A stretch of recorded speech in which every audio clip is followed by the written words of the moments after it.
journalist is hard, but being a conflict reporter poses entirely different challenges. Our guest writes that she would have her heart broken 100 different ways. With postings in Russia, China, Afghanistan, and across the Middle East, including recent compelling reporting from Syria, CNN's Chief International Correspondent, Clarissa Ward, has spent over 15 years covering the world's most volatile places. Hi, everyone. Good morning. I'm Jim Falk, and Clarissa's book, On All Fronts, The Education of a Journalist, while highlighting global tragedies, also inspires and reminds us of the value, as well as of the necessity, of good reporting. And speaking of good reporting, Clarissa will be in conversation with Elizabeth Souder. She's another outstanding journalist who edits for the Dallas Morning News, the opinion commentary for the Daily Viewpoints page, and the Sunday Points section. Earlier in her career, Elizabeth worked for the Wall Street Journal in New York and Frankfurt. As always, let me remind you that I hope you'll purchase a copy of On All Fronts at interabangbooks.com. And you can always get that 10% discount for all of our viewers by just typing in the code dfwworld, not just On All Fronts, but any book that you buy. So I hope that you'll make your online purchase today. I want to thank our sponsors, Sharon and David Gleason. Additional support was also provided by Travis Kelly and Jessica Colini, and Linda and Richard Schaefer. And while I'm on that subject, let me remind you how much we do appreciate those of you who have supported our programs. And if you'd like to make a contribution of $500 or $1,000 or any amount, just give me a call or contact Alana Buenrostro at the World Affairs Council. Today we have promotional partners, and they are the World Affairs Council of New Hampshire and the World Affairs Council of New Orleans. I hope that you'll keep up with all of our programs by going to our website, dfwworld.org, or go to our YouTube channel, not surprisingly, also at DFW World, and I hope you'll share our content with your social media contacts. And with that, ladies, the program is yours. I look forward to sitting back and watching. Good morning, Clarissa. It is such a pleasure to get to speak to you, to meet you via Zoom.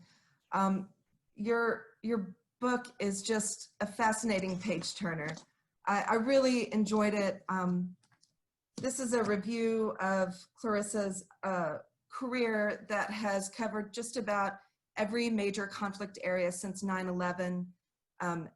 This includes Iraq, Afghanistan, Syria, Bangladesh, Yemen. She's worked in Moscow and Beijing as well for various television networks, won the highest honors for television journalism. This includes Peabody Awards, the Edward R. Murrow Award, 4 Emmys and others. A graduate of Yale University, she speaks 6 languages other than English: Arabic, French, Italian, Russian, Mandarin, and Spanish. And she's currently living in London. Clarissa, welcome to Dallas. Thank you for being here with us. Oh, thank you so much, Elizabeth, and thank you for that very generous introduction. And I'm sad that I can't be with you in person, but I'm glad that we at least have the power of Zoom. We do. So I'll jump right in. As I said, I enjoyed the book very much as a journalist myself. But something I found really interesting is, as the senior international correspondent at CNN, you have surely interviewed important people, heads of state, CEOs, but none of these people make your book. Your book passion for reporting on how regular people are changed by conflicts. Talk a little bit about that. Why are you focused on regular folks? That's such an interesting observation, Elizabeth, and you're exactly right. I think the only one who made it in is Hillary Clinton, who I had interviewed when she was Secretary of State, talking about what was happening in Syria and America's purported support of the rebels, although they weren't really actually doing much in terms of meaningful support. But you're right, and I think that for me, I tend to find that when you interview powerful people, they lie a lot.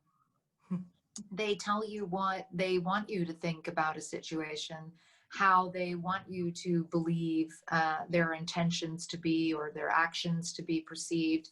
And I always find that a little frustrating, and I find it's insincere often, let's say.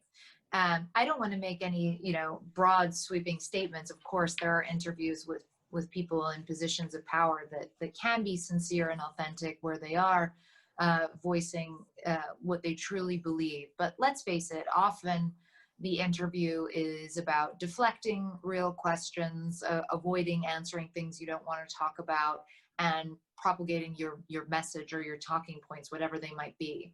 For me, the reason I love this job, the reason I am passionate about the work I do and the places I travel to, is because I get to connect all the time with ordinary people. And I get to hear their perspective on a situation. I get to hear how they feel about a people or a place or a conflict. I get to see what their ideas are about the world, about America. And often these ideas that they have are very different than ideas that we might have about a conflict or a people or a place far away.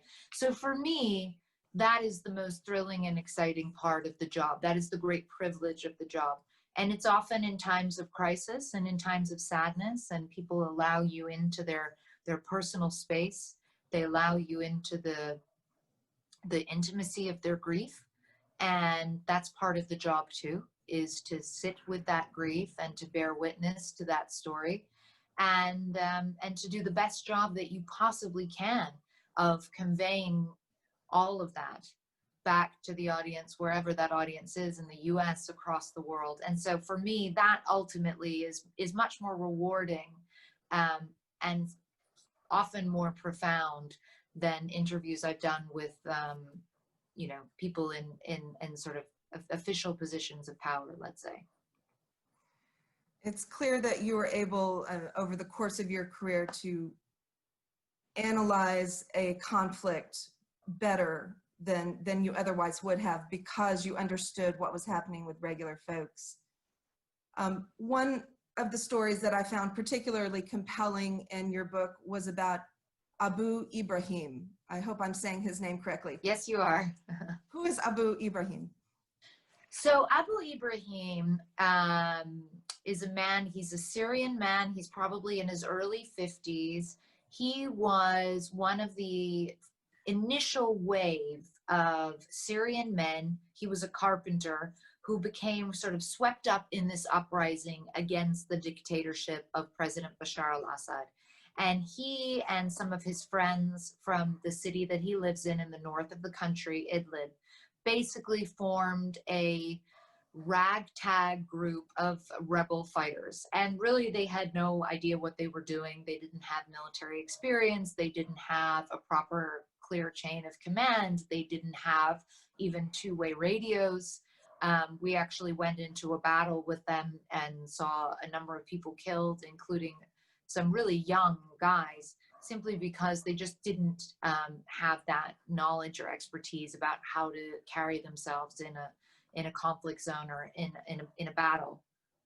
But what was most striking about Abu Ibrahim to me is that he hosted us in his home, and we lived in his home for the week that we were there. And that's important to note, because people tuning in today probably don't realize that normally as a journalist, when you're covering war, you have a hotel or a place to go to at the end of the day. And so you go and spend the day on the front lines, and then you can retreat to the sanctity or relative sanity maybe of a hotel and have that space to decompress, to spend with other journalists, to file for the various shows that you may be contributing for. In Syria, that's not possible, or it wasn't possible in rebel-held areas. So you were living with people, you were living with their families, you were sharing every meal with them. And that brought with it an intensity and an intimacy that I had not really experienced in my reporting before. And just to give you a sense of the kind of man Abu Ibrahim was, the risk that he was taking by hosting an American journalist, a Western journalist, television journalist, was enormous, right? I mean, he would be killed, certainly, for doing something like that. But he didn't care, or rather, he was willing to accept that level of risk, because he was so passionate about getting the story of the uprising heard by a wider audience. He wanted people to understand what they were going through. what they were dealing with, the level of weaponry that they were fighting against. And while we were there, his brother was killed in battle. And I'll never forget, the next morning, they still brought us breakfast, which I found incredibly humbling, because why on earth, amidst all this sadness, would you, be so generous and so thoughtful to still prepare a breakfast for your guests? It really, to me, it kind of blew my mind, that level of generosity. And I'll never forget watching him eat this bread, this flatbread that they eat a lot in Syria. And he was trying to get through the moment, and you just saw his face kind of convulse in tears, and he couldn't swallow the bread. Such was the intensity of his grief at losing his brother. And it's rare as a journalist, as I mentioned, to be there for those moments. And it's impossible not to feel moved by that. And of course, culture dictates, because it's quite a conservative Muslim culture, that I couldn't do what I would want to do and go and hold his hands or rub a hand on his back. The only thing I could do is just sit there and weep with him. And it was a very intense experience, and he's a very special man. I don't know where he is today, as with so many who participated in the Syrian uprising.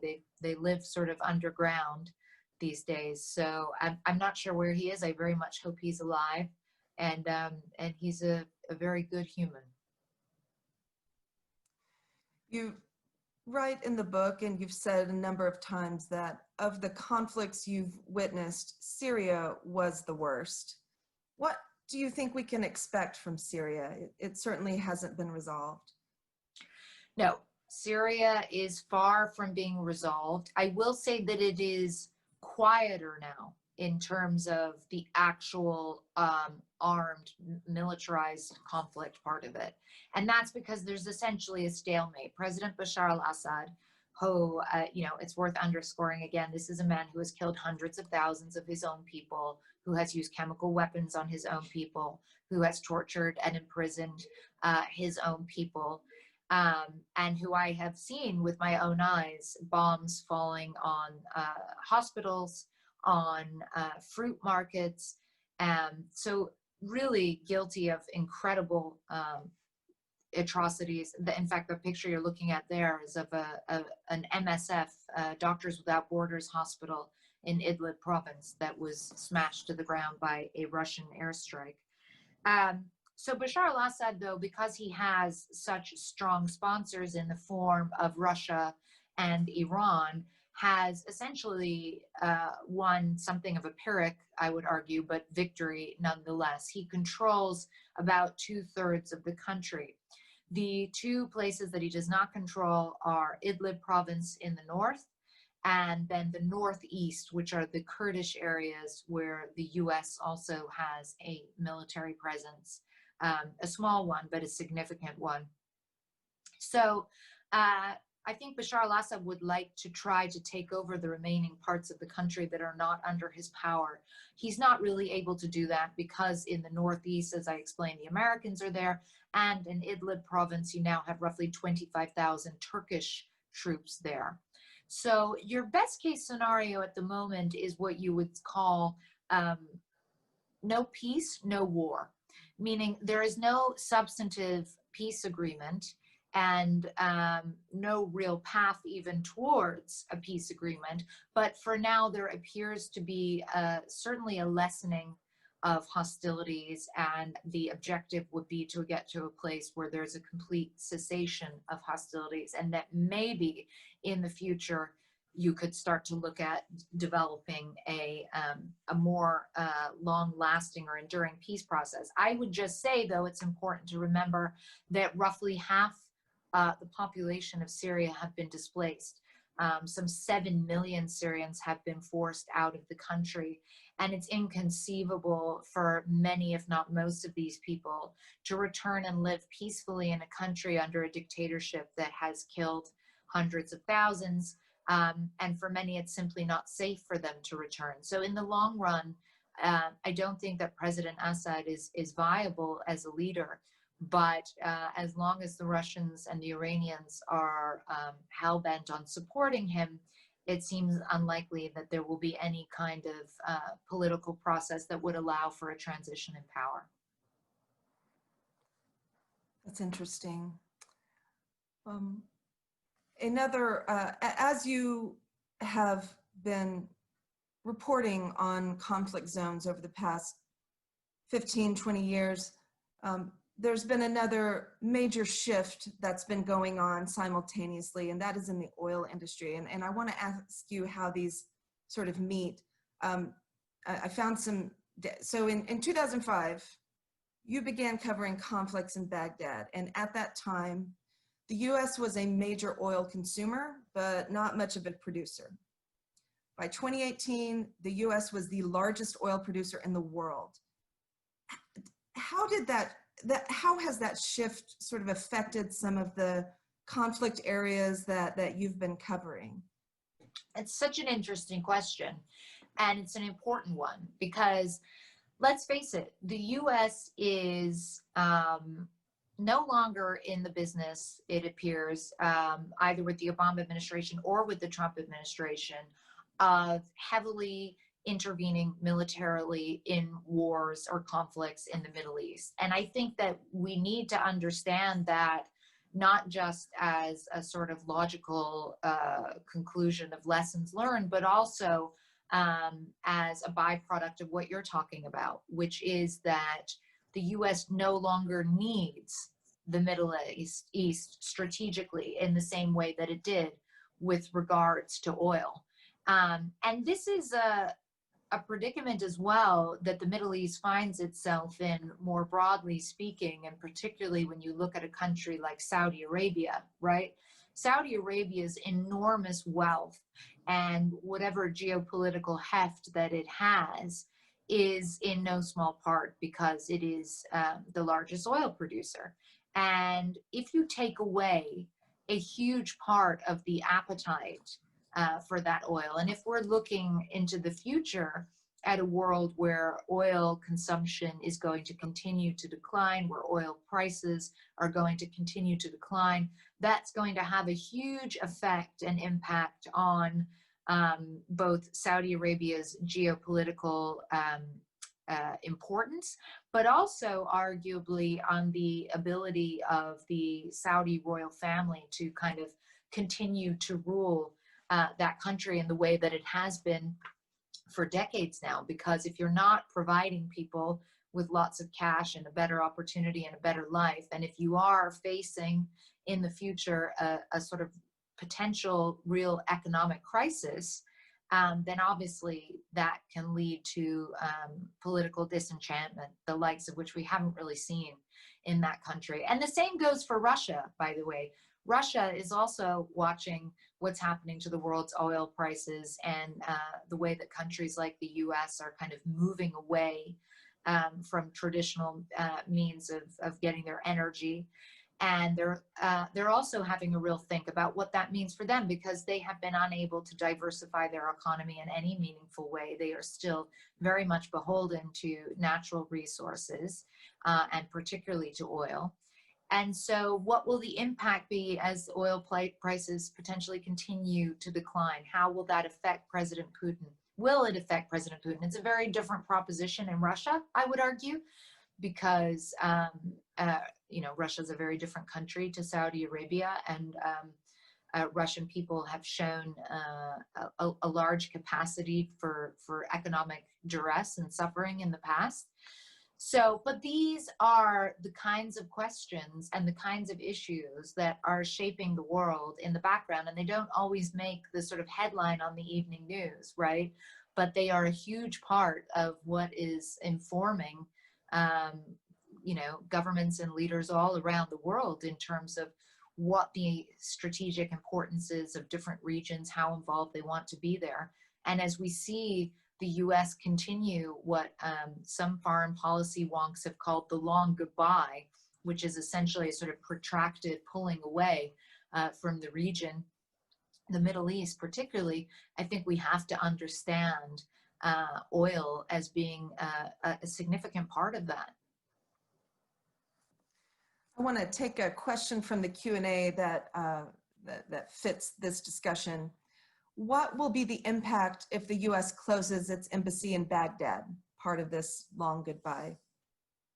Yeah, that's a really good question. And, that's on the table now because the US Embassy in Baghdad has been continuously targeted by pro-Iranian Shiite militias in Iraq. And I believe it was Secretary of State Mike Pompeo who recently said, listen, if you don't deal with this issue of this constant bombardment of our embassy, we're just going to close the embassy down. I mean, that would have a devastating impact on Iraq for a number of reasons, primarily because, the government is still quite weak. And these armed militias, both the Iranian-backed ones and others, they have a large amount of popular support and they have a large amount of power. And we've recently seen a new Iraqi prime minister take that position. And so he needs to have the support of the US. He needs to have that embassy functioning. And it's a huge embassy. I believe it's one of the largest in the world. It is like a bunker in many ways. So it is able to withstand, these kinds of attacks. But at the same time, of course, the State Department and the US government has to be exceptionally mindful about not putting its employees in too dangerous situations. So, but the implications would be huge because it would essentially mean that the US is starting to withdraw its support from Iraq. And I think more broadly speaking, the US is really having a good think about what it means to be in Iraq in this day and age and supporting the government because a lot has changed. And, the other big player in Iraq is Iran. And Iran is sponsoring these militias that are the very same militias that are attacking the US embassy on a regular basis. So I think the US is in a tough spot because if they start to pull out more, Iran's only going to take more power. But at the same time, it is a product of the US invasion and occupation that has really allowed Iran to rise to such levels of prominence in Iraq, where of course they did not have that kind of power at all under Saddam Hussein. We have another question from the chat that I think is interesting. Folks who are listening, if you have questions for Clarissa, please put them in the chat. I'll try to get to as many as we can. This one is, what is the main job of a conflict reporter? Is it simply to bear witness, or should it include the reporter's own personal views on the subject? And I'll add to that, it's clear that you see Assad as a major problem in Syria, and you feel confident saying that because of facts that you can lay out. But where does that analysis end and opinion might begin? Yeah, I think this is such an important question, and particularly in this moment, right? Where is the line between journalism and activism? Where is the line between fact and opinion? We talk a lot about the idea of truthful, not neutral. And I think that is a good mantra to lead you as you try to navigate these kind of ethical questions as a journalist. For me, with Assad, I would be the first person to admit, and with my coverage of Syria, that I think at a certain point I probably did cross some lines. You'll read in the book that I wrote kind of a unprofessional, let's say, email to Ben Rhodes, who was the foreign policy advisor for President Obama, and particularly on the issue of Syria. And I wrote him a note saying, "Dear Ben, I hope you're sleeping soundly as Aleppo burns." And I'm not really proud of having written that. I clearly crossed the line. But at the same time, I think we also have to understand that when you've seen the things I've seen, and you've seen the death and destruction and abject horror of war, and particularly with the war in Syria, it's very difficult to bite your tongue sometimes. And but it's something that I'm mindful of. I think that as long as you are grounded in a place of facts, as long as facts are your friends and you are using them to tell the story, and as long as you have other reporters who are potentially covering the other side. So when I was doing covering Syria for CBS and also for CNN, there was always another reporter who would go and spend time on the regime side and cover life under Assad from the perspective of his supporters. And it's important to have that balance. You can't only tell one side of the story. But I think that at least in the case of Syria, if you're talking about a leader who's using chemical weapons against his own people, is torturing and imprisoning and disappearing hundreds of thousands, it's very difficult to be neutral about that. It's very difficult to say on the one hand, on the other hand. And I will say that my work also was very critical of abuses that were going on within rebel factions and of the radicalization of many of the rebels and of the ultimate creation of ISIS. So I think that you can do your job, you can be strongly worded, and you can have harsh criticism even without veering too much into opinion. I was also asked to address the UN Security Council, which is a pretty rare privilege. And, you know, I let it rip there because that was going to be my only chance to sit in front of the Russian ambassador and to sit in front of everyone in that room and make it clear to them that we had all failed the Syrian people, because frankly, whatever side of the conflict you're on, I think we can all agree that it has been an abject failure in terms of the international community being in any way able to avert a bloodbath or mitigate the suffering of the Syrian people. So, but I think it's a great question because this is the moment where everyone is asking themselves, what is my job as a journalist? For me personally, I have been much more at peace as a conflict reporter since I understood my job in more humble terms. My job is not to solve the problem. My job is not to prescribe, you know, what foreign policy should be. My job is to shine a light on the problem, to tell the stories of those who are suffering as a result of it, to bear witness to atrocities, to collect as much information as I possibly can that could potentially be used somewhere down the line to prosecute war crimes where that might be appropriate, and to keep telling that story in the most compelling way that I am able to do so in order to get as many people to be engaged on it as possible. And now that I understand my role in that slightly more humble prism, that basically I'm there to bear witness, I have found it much less stressful in some ways, because there is a point otherwise where you start to feel like if you're not altering the course of a war, you're not doing a job. And now I understand that that isn't our job. That's so interesting, and it sort of supports the title of your book, The Education of a Journalist. Part of that education, I think, from reading the book is figuring out how to be a female journalist in the Middle East. Early in the book, you seem frustrated by some of the limitations on you as a woman, but by the end, you've figured out how to use your gender to your advantage. Can you talk about that a little bit?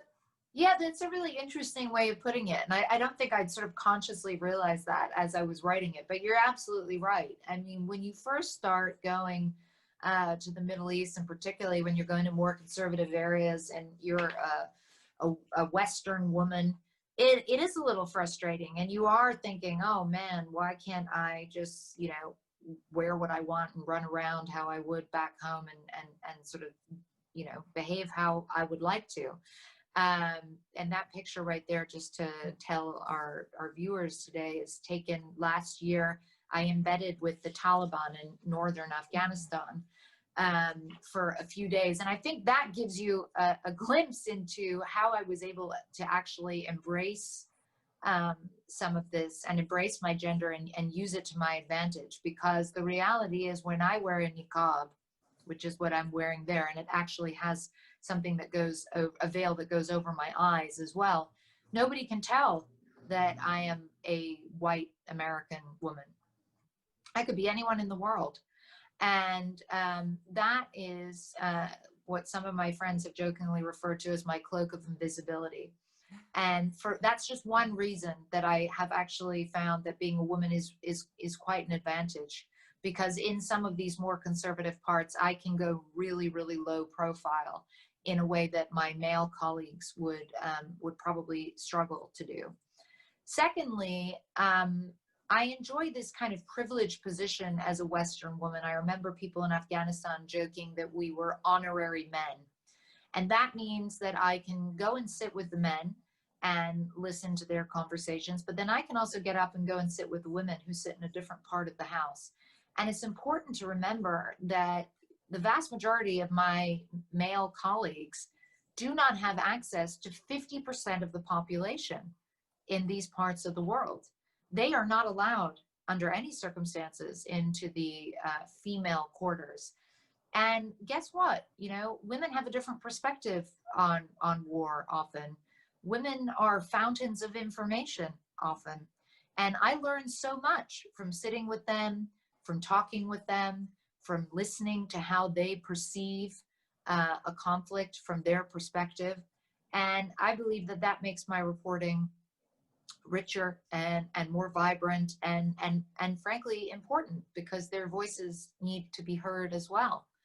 And the other thing I would say that's kind of interesting is that as a woman, you're often perceived of it as less of a threat.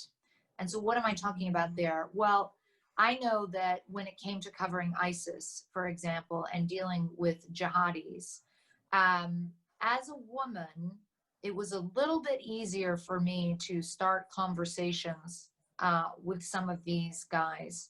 I was seen as a little bit less threatening. It's not the automatic assumption, as it is with some of my male colleagues, that I am a spy, that I'm with the CIA, which, you know, a lot of my male colleagues get all the time. You know, and I can sort of, I'm less threatening with my actual presence as well, often. So I can sit in the back of the car and get through a checkpoint maybe more easily sometimes than my male colleagues. So for a number of reasons that I've just sort of hit on there, I have come to view my gender as being a real privilege in operating in parts of these more conservative societies, and an asset. Great. I'll take another question from our chat. Oh, now I've lost it. Y'all, I'm scrolling. If you'll just bear with me here. What is your thinking about the recent Trump administration's initiatives with Israel and Saudi Arabia? That also includes the UAE. Mm-hmm. So it's a good question, and it's a big deal. It's definitely a big deal.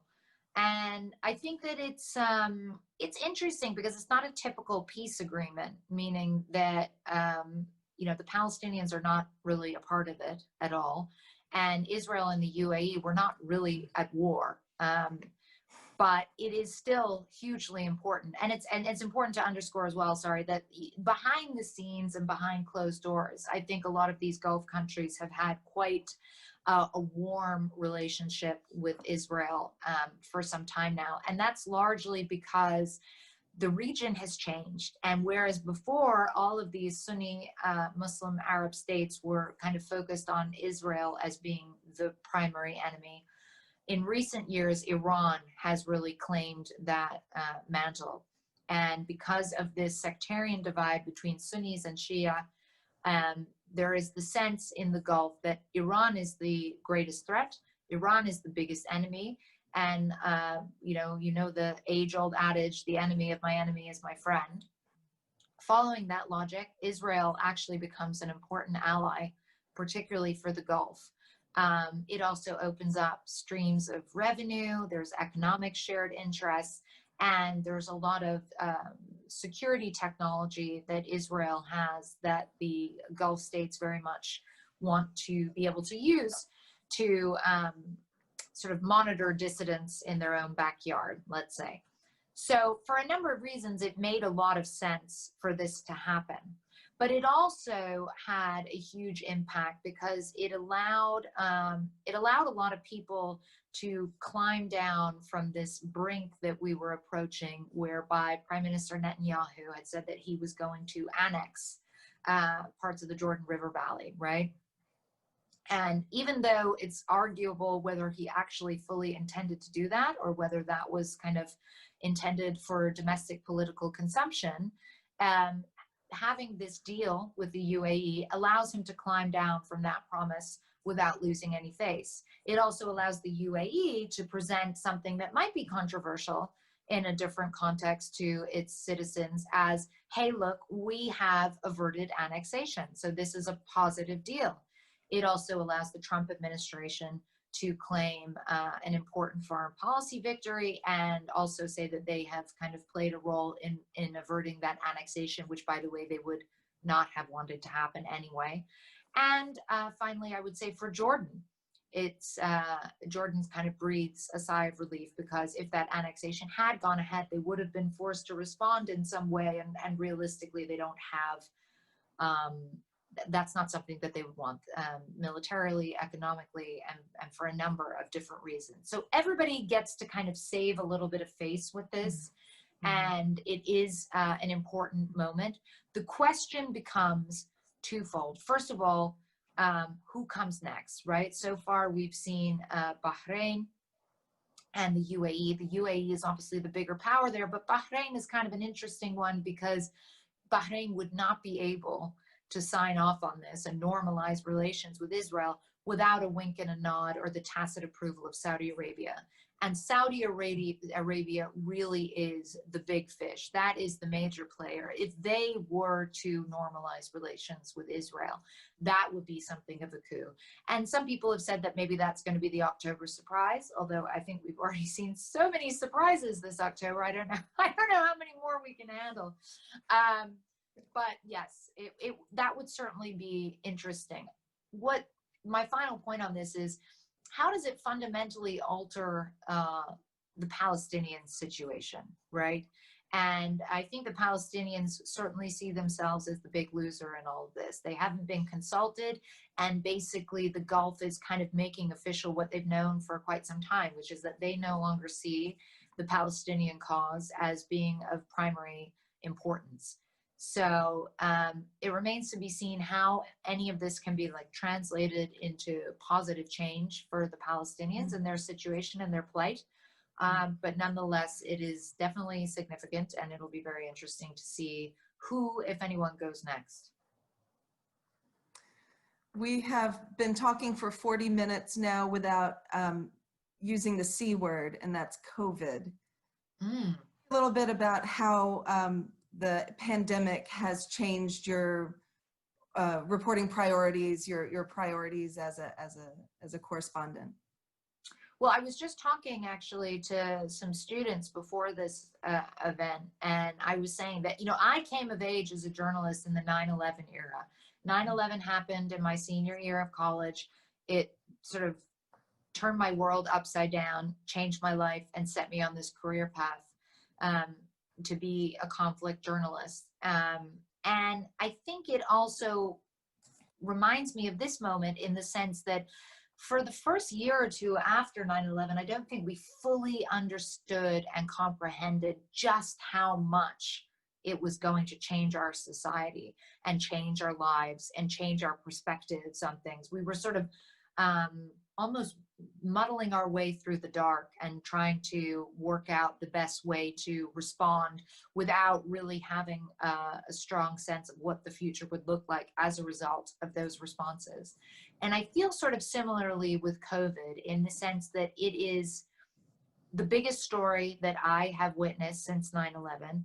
It is similar, it's obviously completely different, but it's similar in terms of just that absolute shock of like, wait, are we in a movie? I mean, just cast your minds back to March, and it's like you know, one day you're kind of living your life normally, and the next day it's like, no, you can't leave your home, and there's a global pandemic, and it's killing people, and it's incredibly contagious, and we have no way to stop it, and now people can't really fly, and you can't see your parents. I mean, it's just incredible, the profound, huge effect that this virus, that this global pandemic has had on everyone's lives, right? No one is immune, pun intended.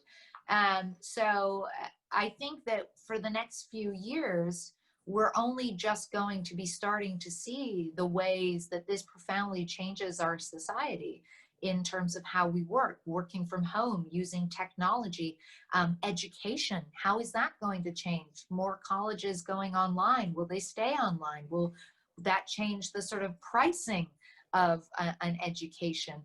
Those are just like a few things off the top of my head, but what becomes clearer is that the implications and repercussions of this are huge in ways that we're only just starting to understand.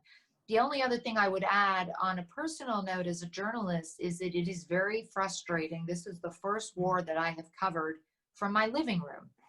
And it is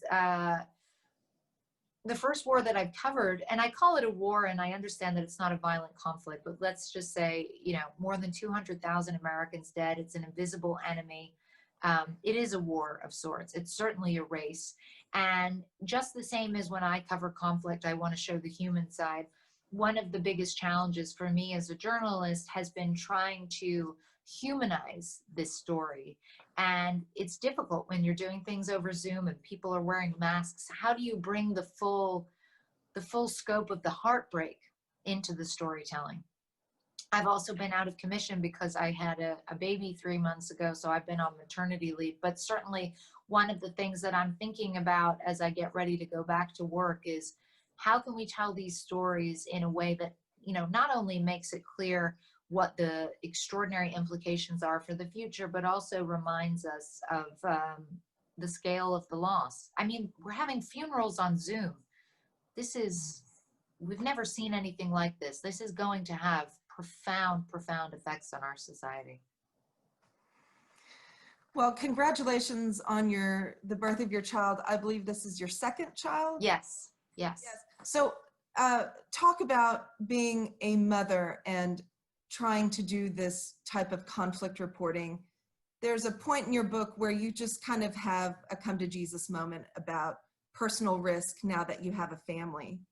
Yeah, I mean, it's such a tough one, right? Because on the one hand, of course, you're a mother, and your primary responsibility in this world is midwifing these young souls into the world and looking out for them and educating them and loving them. And I can't do that if I am away all the time, and I can't do that if I put myself in a situation that is so dangerous that something really bad happens.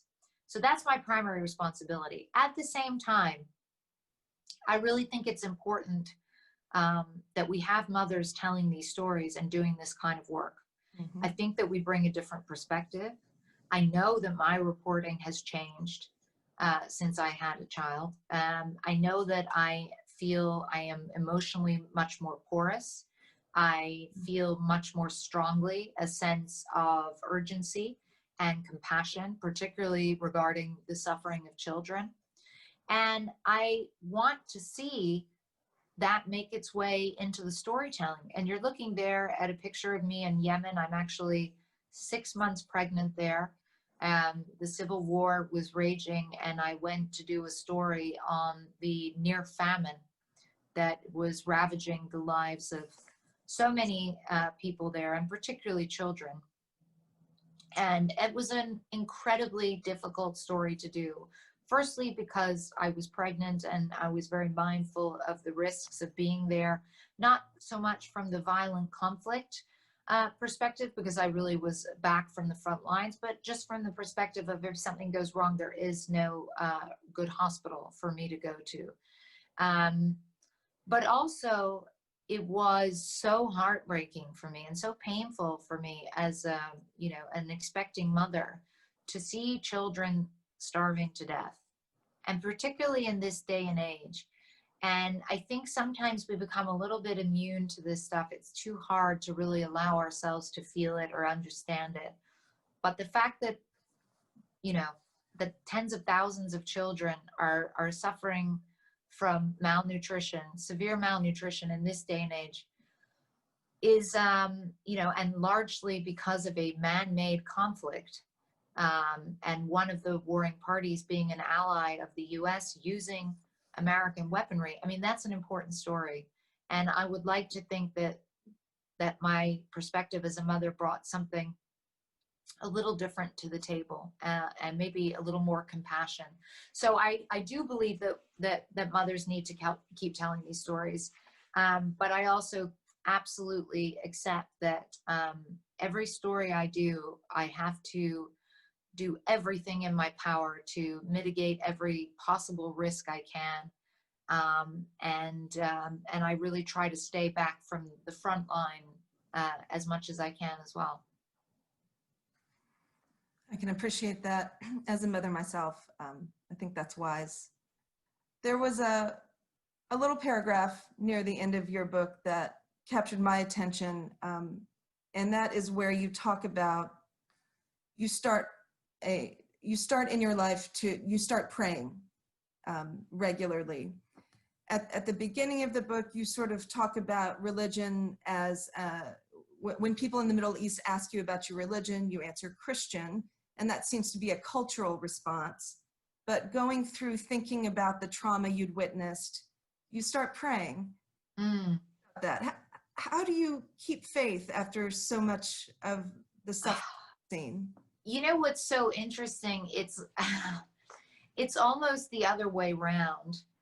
If you don't have some spiritual practice, or this was my experience, and it's obviously incredibly subjective, this, if you don't have some form of spiritual practice or anchor or belief, I don't see how you can survive covering these types of atrocities and these types of horrors. And for me, there came a point in Syria where I was giving so much of myself to this story, and I was so distraught. So many of my friends had been kidnapped, captured. Austin Tice, the journalist, Jim Foley, my friend, executed by ISIS, Pete Kassig, my friend, executed by ISIS, not to mention the number of incredible Syrians who had become close friends, trusted colleagues. My beloved driver, Ayman al-Hajji, who was killed while visiting a friend in a hospital in Azaz that was hit by a Russian airstrike. So for me, the emotional cost was devastating. And it was eating me up inside that I couldn't do anything, that no matter how good my work was, there's a picture of Ayman there, and you can, I think, see just from looking at that picture what a beautiful soul he was. So there's this sense of heartbreak. And then there's a sense of, why can't I change anything? Why can't I do anything? I'm doing the best storytelling of my life. I'm winning all these awards, and yet it's doing nothing to alter the course of the Syrian civil war. It's doing nothing to mitigate the suffering of the Syrian people. And so for me, it almost became a question of survival, to be able to surrender so much of this to a higher power, and to accept that as a lowly human, there is only so much I can do. I can only do my best, and the rest of it is beyond my comprehension. It's beyond my abilities. And to be able to let go of that and say, that's not my fault. That's not my responsibility. I can be okay with just doing my small part. That for me was a huge part of kind of recovering from one of the darker periods in my life, and from a pretty intense depression. And having that power of prayer, and having my day bookended by prayer, for me, it's just essential. It allows me to let go, to hand over to the universe so much of what I have seen, or what I have heard about during the course of the day. And if I didn't have that, I don't think I would have the strength spiritually to keep doing this kind of work. That's amazing.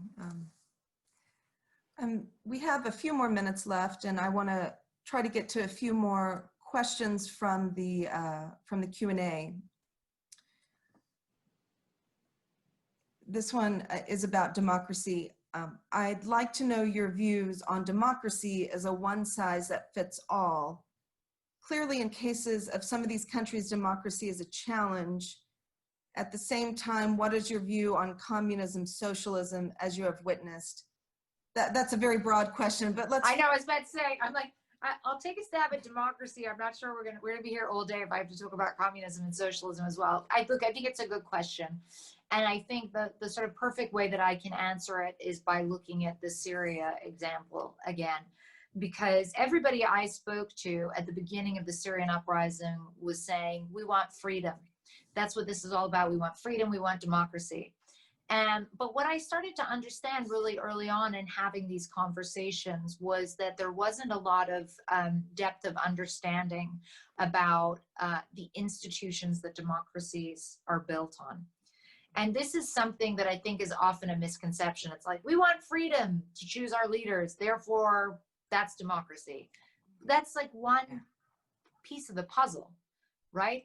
But you know, democracy is a product of like, you know, hundreds and hundreds of years of civilization, and there are all these fundamental institutions that need to be in place and functioning almost independently of whoever is in charge in order for the whole thing to function.